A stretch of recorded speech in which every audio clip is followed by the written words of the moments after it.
to day 2. Hope everybody is ready and energized and looking forward to a wonderful second day. I know those of us on the design team certainly are. And before we launch into day 2, just wanted to take us back a little bit to day 1 and kind of reflect on where we've been so that we can bring that back into active memory and take it forward with us for day 2. So who got up this morning and got on their device first thing? Anybody? Oh, I see some shy hands going up here and there. Good. Well, I hope those have been fun to get more acquainted with, and certainly we'll be doing that over today. So just as a little reminder where we've been, yesterday we started out with the first question of what's exciting about teaching middle school students, what you love, what you enjoy, what you expect to enjoy if you haven't done that already. And this is just a selection of the things that came up on those blotters that we took away and replaced with new blotters for today. But that sense that middle school students, for all the things they can be that we might not want to focus on first thing in the morning, they can also be a tremendous amount of fun, tremendously exciting and excited, and this wonderful thought of being a perfect spot between adulthood and childhood. So that's who we're here to serve, just a good reminder of what's possible with them. Then, of course, we started the morning with a wonderful presentation from Dr. Martin Davidson. And I thought we'd go back and just look very quickly at the Padlet comments that came through. Just to remind us of some of the, oops, that's not going to work for me today. All right, no worries.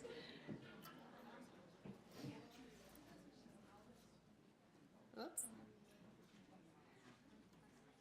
What I'd love to have everyone do when you have a moment is to go to the site that we've built, and what you'll see there, we talked about yesterday, there is a link to go out to the tag board, and on the tag board you'll see all the comments that have been shared through Twitter, but you'll also see one of the tweets has a link to the Padlet where you can see everything that was talked about yesterday with regard to Martin Davidson in the room. They're pretty interesting to take a look at. Certainly if anybody wants help, don't hesitate to ask a design team member or one of the tech crew folks. As a matter of fact, with any of the technology questions you might have during the day, that desk will continue to be set up, so feel free to check in there at any time. You'll also be able to see on the site a list of the plans that were created yesterday, which are really exciting to see all the work that was done in this room, and to look at the commonalities and look at other people's work for inspiration. So I definitely encourage you to go to the site at some point today and explore those things. So this is how we left the room yesterday. If you remember, we had everyone create a ticket on their way out, which was their ticket to leave. It was a word that expressed what you were thinking. And what we did is took those words and created the Wordle that you see above us right now. It's pretty wonderful to see which words stand out. So we'll begin this day, hopefully with those things front and center. A sense of being hopeful, excited, positive, encouraged, energized. So just want to thank you again for a terrific first day and really look forward to engaging in this second day with you. With that, I'd like to welcome our first presenter, because today what we're going to be doing is following up on yesterday's really deep dive into teaming and collaboration. We're going to do that same kind of experience with a little bit different design, but we're going to be looking at advisory today.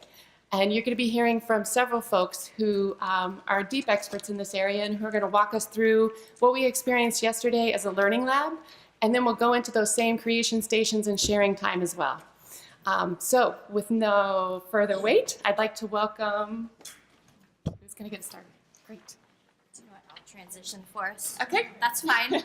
I'm actually not your first speaker, but I am going to transition us over and get us started with our second presentation for the day. My name is Cindy Sanders. Many of you know me. I was a coach in several of the buildings, so it's nice to see everyone again. And I would like to welcome up Joan Packrow, who is going to talk a little bit to you about what you were like when you were a junior. Good morning. morning. So good to see you here with all these bright smiles, shining faces, and hopeful that we will end the day as positively as we did yesterday. I want to bring your attention to your kudo pads on the table. And I have a kudo to start with. And this one is to Kelly Groscheid. Is Kelly in the room? Kelly, stand up. If you notice, you have finger fiddles in the middle of your table. We encourage you to use your finger fiddles. Kelly was gracious enough to bring these for us today, to order these, have these here for us. And actually, fiddling helps you remember things. Did you know that? May explain some junior high behavior too. All right. So, thank you so much, Kelly, for doing such a great job, going above and beyond, being a great team player. All right. The first thing that I'm going to ask you to do is get comfortable in your seat. Just put your feet on the floor. Take a couple of deep breaths like you did yesterday. Get yourself in a position to think about who you were when you were entering 7th grade. So let's get our way back caps on. For those of you who remember Sherman and Mr. Peabody, way back. Okay. If you would, just close your eyes. And imagine yourself in August of the year you are beginning 7th grade. Think about where you lived. What did you look like in August of your 7th grade year? What were you thinking about wearing that first day of school? Were you tall? Were you short? What did your hair look like? What was the hairstyle of that day? And who were your friends? Did you still have some of those friends? Do you think they would remember you? Were you scared? Did you have any idea about what to expect in 7th grade?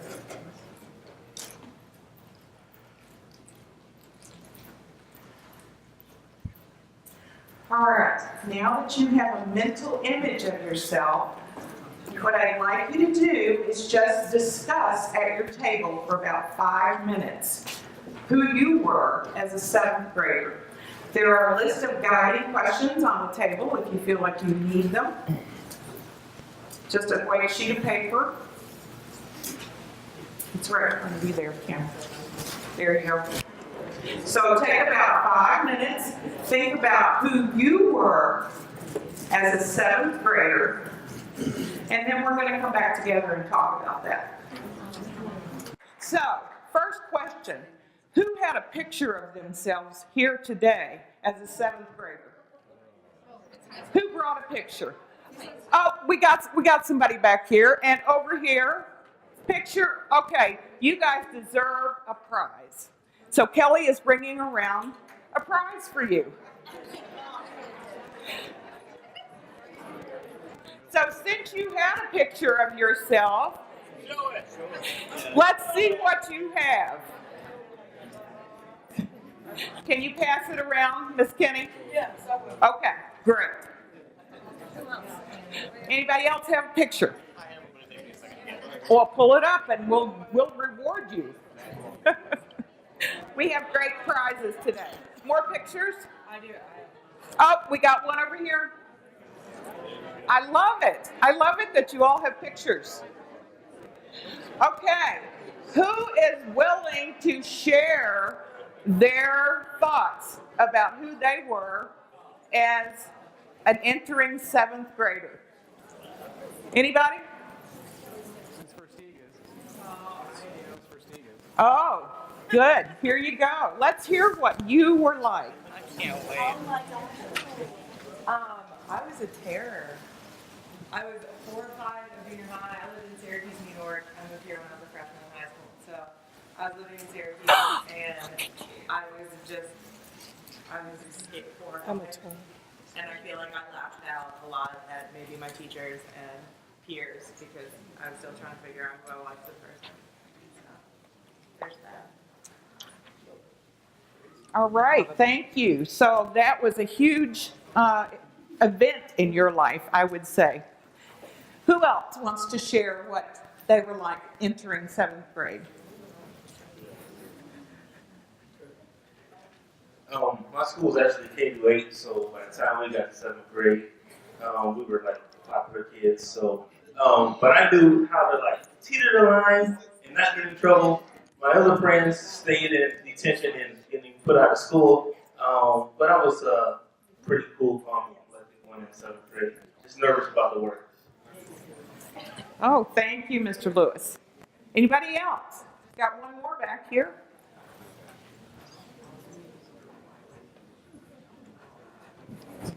I don't know if it's surprising, but I was kind of a dork in 7th grade.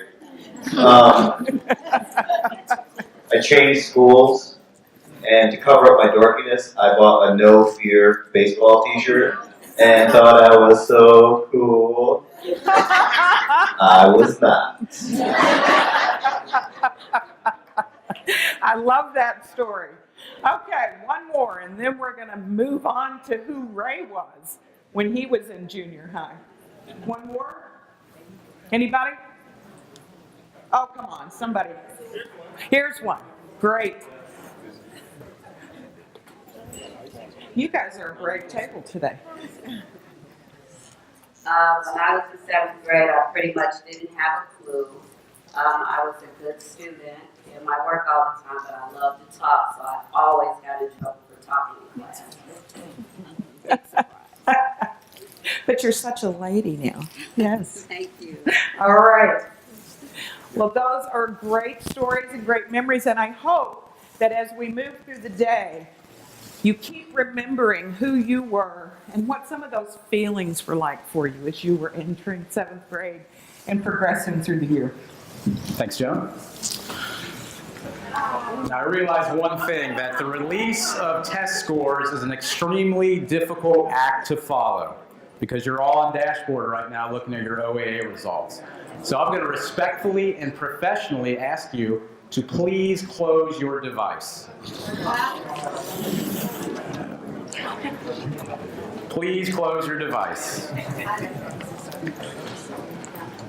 As a Common Core coach last year, I'm very interested in those scores, but I'm going to wait till lunchtime to look at them. Who was I? You know, yesterday our speaker, he was using a lot of words that connect everything that we're doing over these 3 days, and I wrote down several of them. They are, let me put my glasses on first.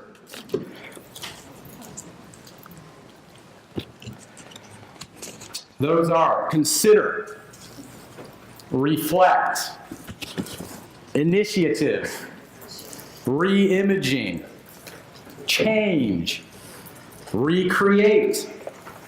Yesterday, we talked about looking at a team, the people you work with, maybe in a different way. Now, for my school, Euler, that's going to be really easy because we're a brand new team. Teams have been working together for a long time. That's more difficult because you have your routines and your procedures set and your expectations and your opinions of one another. Ms. Taylor talked about that yesterday. So we're really talking about this whole high school initiative, embracing the idea of recreating, re-imaging, changing, looking at things differently, to use language from the placemat, reflect on your understanding, and consider new possibilities. So my piece is to share with you who I was, and I'm going to tell you why, because of something that happened at home. Here I am on my 12th birthday. Like Tim, I thought a sports shirt would make me look really cool and tough, and it did. That's my football jersey. I was a running back and a safety in 7th grade. And as I looked at this picture, I was thinking about how many of my students never have that kind of day. They never get that celebration of their birthday where they get a cake.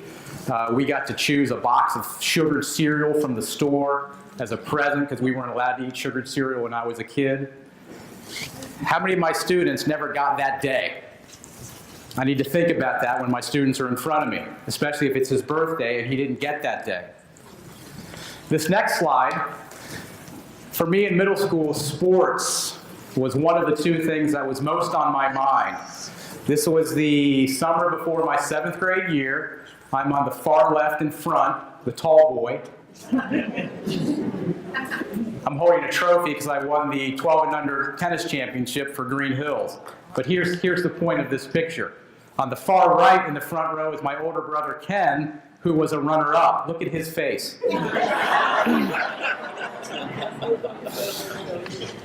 Probably the two reasons I got into sports were my two older brothers. Paul is the guy, tall guy in glasses to Ken's left. Paul was also a champion.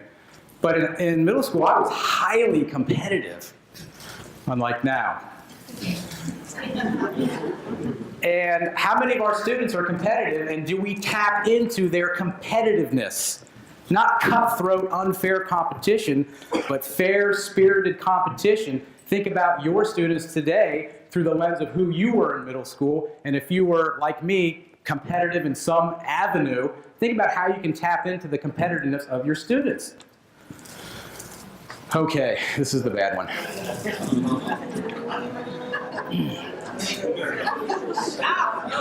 Like my teammate Tim, I was really cool in middle school, and you can tell by the suit.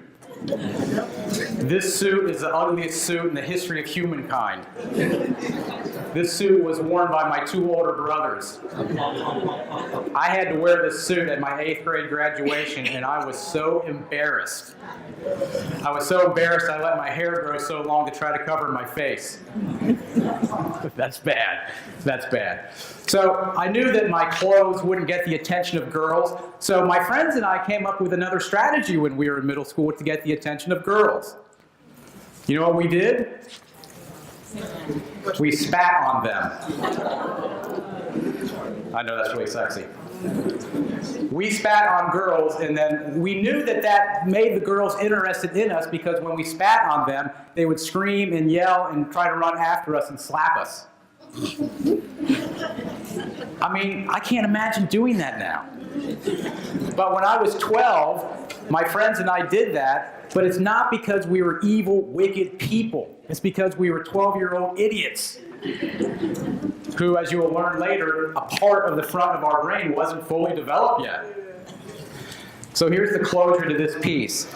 Our team, Kelly and Julia and Joan, went through this little exercise ourselves, and we kind of reflected back on who we were in middle school. Here's my son, who is 12 years old. And the very day that we did this activity, I went home to my wife and 3 children. And if you're married and you have children, you understand what I mean when, as soon as I walked into the door, there was that tension in the house. Ray? Yes, dear? You need to talk to your son. Why, dear? Ask him. Andrew, why do I need to talk to you? Now, before I could get anything out of him, his 14-year-old sister said, Dad, he's been licking me. What you just did was what I did, and I got in big trouble. I started laughing because that very day, my team and I had just done this activity, and I was reflecting on how, this is a true story, how when I was 12 years old, I used to spit on kids, and I come home, girls, and I come home and find out that my son has been licking his sister. So, you know, as a good dad, I got to do my due diligence.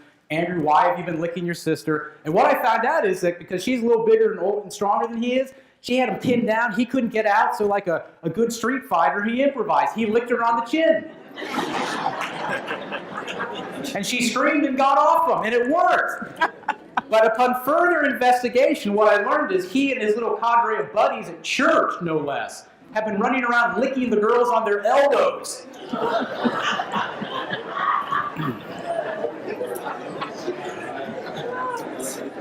So how does this all tie into what we're talking about these 3 days? Look at this first objective. This first objective is what we're going to be thinking about and talking about next. Look at the second objective.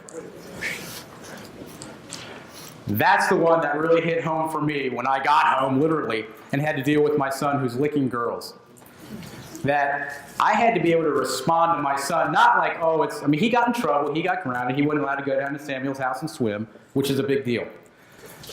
But my point is that by that very day, kind of reflecting back on the idiotic things I did as a 12-year-old boy, I was able to better respond to my son because my initial response wouldn't have been as measured and as rational and as calm. But it was thanks to the little activity that we did. I recognized that what my son did was inappropriate. That's wrong. It's wrong for him to lick girls on the elbow at church. Sister on the chin, she's got him pinned down. I don't have a problem with that, quite frankly. Just being honest. But I had to respond appropriately, and thinking about my son through my screen, my filter as a middle school student, as a middle school 12-year-old boy, I think that gave me the opportunity to have a better response. When I'm back in the classroom at Euler in August and September and October with my 7th grade boys and girls, part of what I'm going to do with them is talk about those kinds of things. What, as 12-year-olds, do we do that, they're not right, but it's not because you're an evil, wicked person. The students in front of us aren't devils. They might act like it sometimes, I know that. But it's not because they're evil, wicked people. It's because they're 12-year-old girls and boys who sometimes, quite honestly, don't know better. They don't know better. As part of our job as to train professionals to coach them and teach them to, no, you can't lick girls on the chin. You can't lick girls on the elbow. Do different things to get their attention. So the third objective is going to be learning about student engagement, and that's going to be in the afternoon as well. So Joan's going to now take what I just did and make the connection to what's coming next. You can go ahead and go to the next slide, Cindy.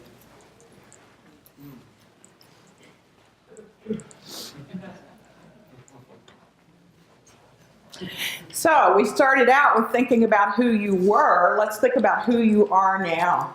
How many baby boomers in the room? I don't know about you, but I have loved being a baby boomer. I think we are the most egocentric group of people who've lived in the century before. We grew up in a time of great abundance. The economy was booming after the war. It was the time that most families were still nuclear, living together. I don't know about all of you, but my grandparents lived in the house with us. We had extended family around all the time. So there was somebody there. One of the things that has characterized our generation is we have identified who we are by the work we do. So I started thinking about this and thinking about who I am. And I was reading about how baby boomers live to work. And I wasn't sure about that until I really thought about it. Our generation has more workaholics than any other generation before or after. And actually, we do derive a lot of our pleasure out of working. Even though we're tired, the hours are long, we are very, very committed to what we do. And it's important to who we are. We grew up in the time of civil rights, the sexual revolution, Vietnam, Kent State. It was a scary time, but it was an exciting time because we were learning how to be really free of all authority. Our idea about money, buy it now, pay later. And some of us have not fared as well as we should have in terms of financial situation because of that. And the big question that we always ask is, what does it mean? The next generation, our children, Generation X. When Generation X came along, we had the highest divorce rates in the history of the United States. So lots and lots of children, many of you, were latchkey. Anybody in here was a latchkey? And what did that mean for you? Anybody want to talk about it? What was it, Miss Kenny? What was it like being a latchkey? You had to let yourself in the house after school. You had to call your parents and let them know you were home from school. You had to do your homework, chores, snacks. Your parents, no, you didn't. Okay, so you, needless to say, had to be extremely independent. And you had to be able to be trusted. And trustworthy, absolutely. My kids were latchkey. Didn't have a choice. It was the time when both parents were working. It was the time when we had lots of single-parent households starting to emerge. Some of the best memories my kids have are Sesame Street. Sesame Street was great. Still love it. But we also had the rise of AIDS. We had the fall of the Berlin Wall. And we saw an increase in drug abuse and suicide among young people like we had never seen before. Never. The question for Generation X is, does it work? All right, the millennials, Gen Y. I love this cartoon. These are the empowerment years. The babies in the room here. This is when everybody wins. Everybody gets a trophy. Nobody's exceptional, but everybody's wonderful. Okay, what we really did was kind of kill intrinsic motivation, because there wasn't anything to work for, because you were going to be great anyway, right? Parents doted on their children. I think what happened, the generation before, Gen X, had to be so independent and got not a whole lot of nurturing from parents that they became overprotective. So kids in this generation really just expected more. They expected things to be there for them when they wished for them.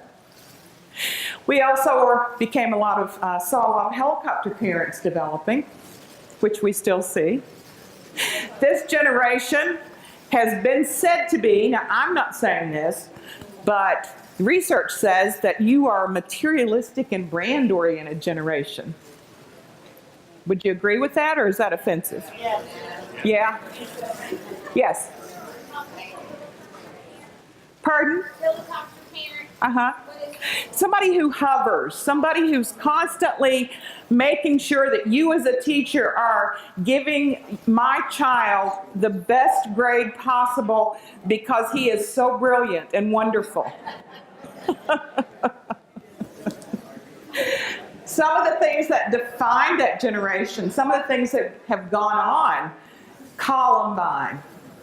I think Columbine has had a huge effect on every one of us in this room. We also had a president who was impeached. And I don't think that made nearly as much impact as Columbine. And as a matter of fact, many people don't even recall that it happened. And the defining question for this generation is, how do we build it? So when we look at some of the generational differences, one of the things I always like to think about is who were the heroes of each generation. And it was very easy. I could name hundreds of heroes in my generation, the boomer generation, but I honestly had a hard time coming up with heroes for Generation X. I had Michael Jordan. Who were some heroes, Generation X? Who were your heroes?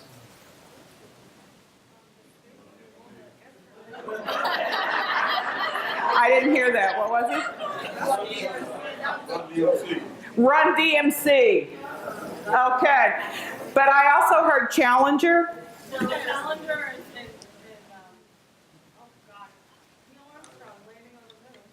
Well, that wasn't your generation, dear.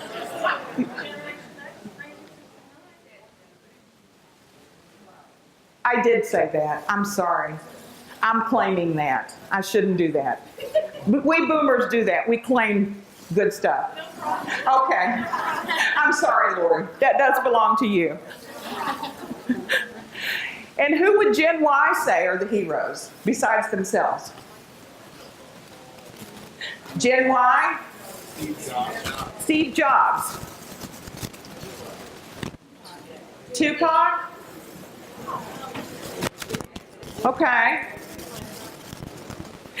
Now, I like to think that as boomers, we are very diplomatic. We like to negotiate and make sure that everybody has a say-so. But in the end, we really want to be in control of everything. I would say that because of having to be so independent, growing up as a Gen X, sometimes you come across as a little blunt, maybe a little direct. Does that sound like anybody you know? Miss Kenny, you're raising your hand. There you go. I think, though, what I see in Gen Y, you guys are a very polite generation. No? You think you're the rudest? Huh? Being materialistic makes you rude?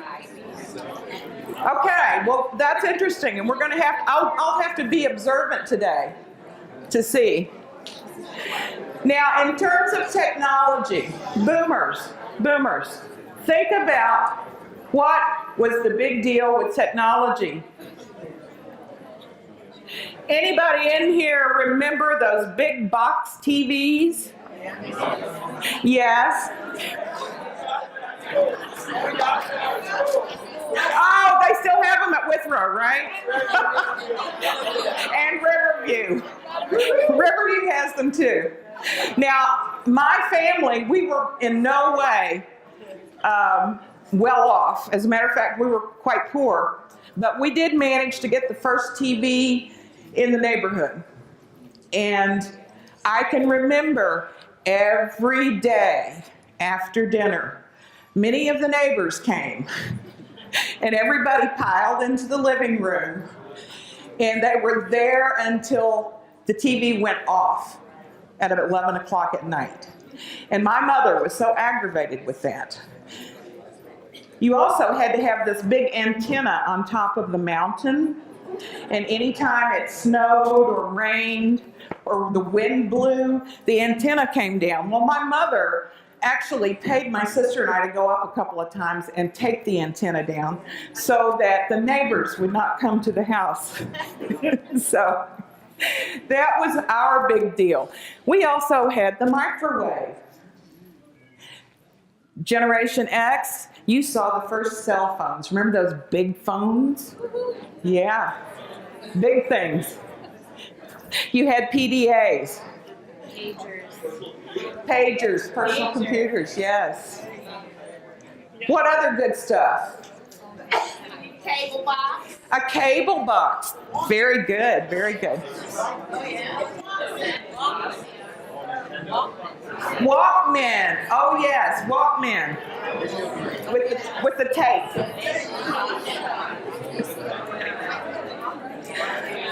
Okay, think about what technology has been like for Gen Y. Oh, they got it so easy. Oh, I heard somebody say they got it so easy. It's just out there. It's in the clouds. It's untouchable, but it's everywhere. They've never touched a rotary phone. They've never touched a rotary phone, absolutely. And some of them don't even know what it is, absolutely. A phone with a cord is foreign, yes.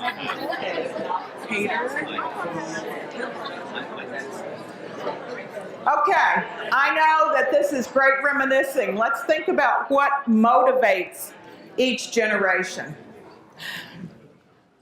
I know that for the boomers, at least for me and for people close to me, we like to be needed, we like to be valued, and that kind of motivates us to want to do better and do the best we can. For Generation X, what I've seen with Generation X, they want to just be left alone and do what they need to do. Does that sound like some of you, Gen X? Yes? I'm seeing some head shake. And Gen Y, You guys just love being around people who are as smart as you are and working together. As far as how we interact, boomers generally are team players. Gen X are entrepreneurs. And Gen Ys like to participate. Because they get a trophy. Thank you. Thank you, Mr. Daniels. Absolutely. Take a second and look at this last slide. You do not have to have malice to destroy children. Only the inability to see the world through their eyes. The first time I heard that, I wasn't sure how to take it.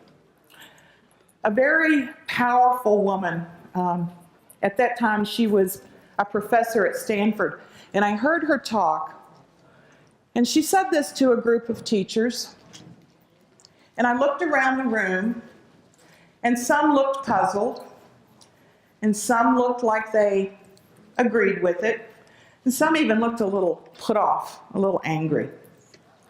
Thought that maybe she was saying that they weren't great teachers or that they often said or did things that were not in their students' best interest. And I thought about it. And actually, this has become one of those guiding principles that I live by or try to live by. Because I realize that who I am, the things that have gone into my identity, my development, when I was born, where I was born, the things that happened during my life do make up part of how I see the world. And I do not necessarily see the world the way that my students see the world. As a matter of fact, the comment that you made about the cordless phone or the rotary phone, kids don't even know what those things are. But that was a big part of my life. My 13th birthday, my present was to get a phone, a rotary phone, hooked on the wall in my bedroom. That was great. And when I finally sold my parents' house about 5 years ago, that phone was still there. And it still worked. So, what I'm saying to you today is that take the time to realize who you are and the things that make up your identity, who you are. Be proud of those things, but also understand that they may not have any meaning to the kids that we are teaching today. Try to look at the world the way they see the world.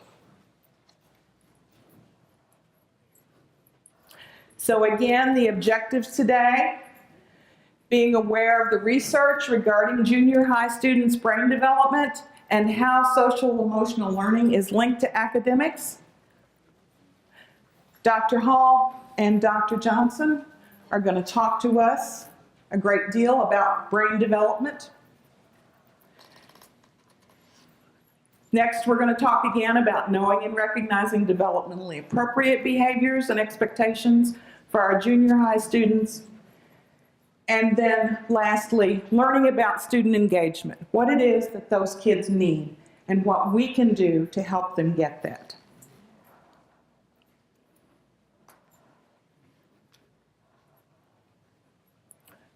So who are they? Ray's son with the goofy hat. Or maybe they're this. I love this brain. Anatomy of a teenager's brain. The frontal lobe is completely consumed by the birds and the bees lobe. Judgment. I love this. Judgment has this little tiny spot. The smallest spot there. There's the cool gauge, the fitting in gland, the super turbo rebellion center. Slamming the door reflex, I like that one. Is there an eye rolling up there? And they do have all the answers. Honestly, they know everything. Okay. is it this brain? The part that wonders, am I normal? The part that wonders, what is it that I really want? The part that says, okay, should I do this? Can I do this? Dare me to do this. Who can I trust? Do people like me? Am I cool? Am I really ready to do that? Some of the decisions they have to make,